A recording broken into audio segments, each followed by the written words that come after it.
Hello friends, welcome to ನಿಮ್ಮ ಜೊತೆ ನಾವು. ಇವತ್ತಿನ ಸ್ಪೆಷಲ್ ಬಂದು ಸ್ವೀಟ್ ಆಗಿರುತ್ತೆ. ಇದು ಸೀಸನ್ ಇರೋದರಿಂದ ನಾನು ನಿಮ್ಮ ಜೊತೆ ಇದನ್ನು ಶೇರ್ ಮಾಡ್ಕೊಳ್ತಾ ಇದ್ದೀನಿ. ಅದಕ್ಕಿಂತ ಮುಂಚೆ ಯಾರೆಲ್ಲ ನನ್ನ ಚಾನಲ್ನ ನೋಡ್ತೀರೋ ಪ್ಲೀಸ್ ಸಬ್ಸ್ಕ್ರೈಬ್ ಮಾಡಿ ನೋಡಿ. ಹಾಗೆ ರೆಸಿಪಿ ಇಷ್ಟ ಆದಲ್ಲಿ ಫ್ಯಾಮಿಲಿ ಫ್ರೆಂಡ್ಸ್ ಜೊತೆ ಶೇರ್ ಮಾಡಿ.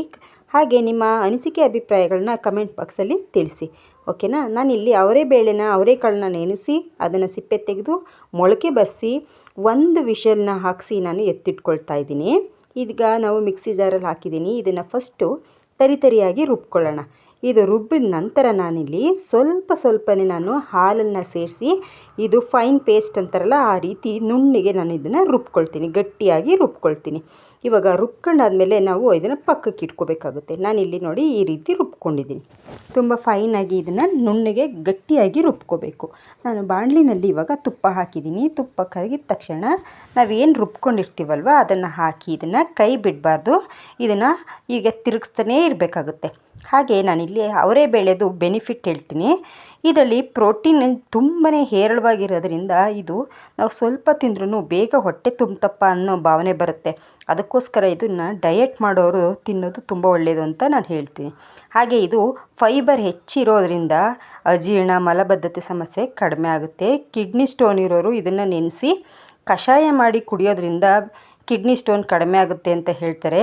ಹಾಗೆ ಕಬ್ಬಿಣಾಂಶ, ಕ್ಯಾಲ್ಶಿಯಂ, ಪ್ರೋಟೀನ್ ಇದರಲ್ಲಿ ತುಂಬಾ ಜಾಸ್ತಿ ಇರುತ್ತೆ.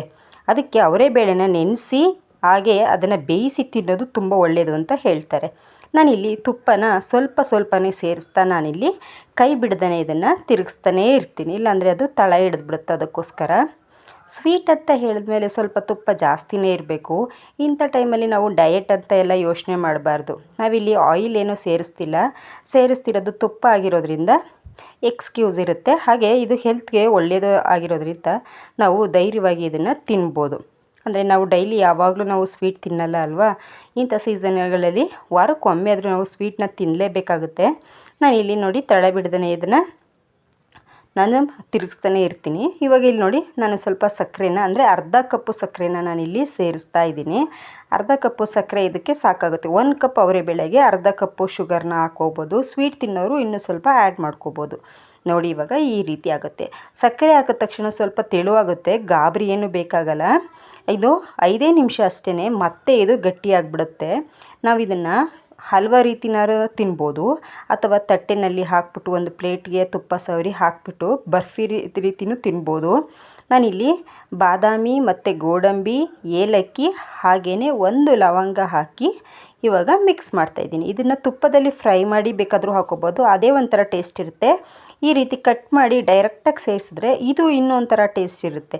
ಇದು ನಿಮಗೆ ಹೇಗೆ ಇಷ್ಟ ಬರುತ್ತೋ ನೀವು ಆ ರೀತಿ ಯೂಸ್ ಮಾಡಿ. ನಾನು ಇಲ್ಲಿ ಫ್ರೈ ಮಾಡಿಲ್ಲ, ಹಾಗೆ ಡೈರೆಕ್ಟಾಗಿ ಹಾಕಿದ್ದೀನಿ.